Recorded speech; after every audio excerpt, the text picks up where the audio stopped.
كنتواجدوا في دورة تكوينية موجهة للمترشحين والمترشحات لمباراة الأساتذة أطر الأكاديميات. هذه الدورة التكوينية كتستهدف تقريبا 35 شاب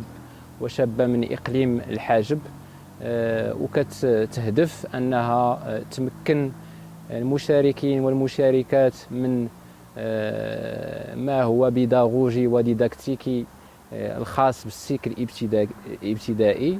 وكذلك دعم قدراتهم الشخصية والذاتية المرتبطة بمهنة التدريس، والاشتغال على تمارين تطبيقية اللي غتمكن هاد المرشحين والمرشحات من أنهم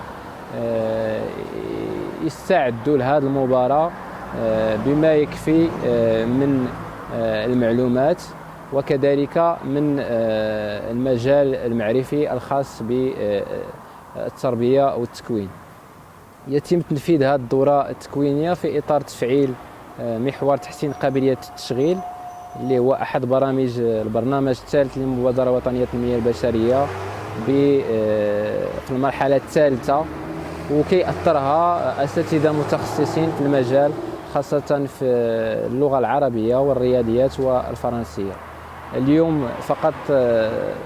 عطينا الانطلاقة للدورة التكوينية، غادي تمتد ل5 أيام، وهي مرحلة أولية اللي غتجي من بعدها مراحل أخرى نشتغل فيها على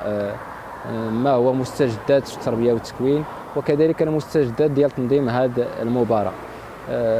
والهدف ديالنا من هذه المبادرة هو أن الشباب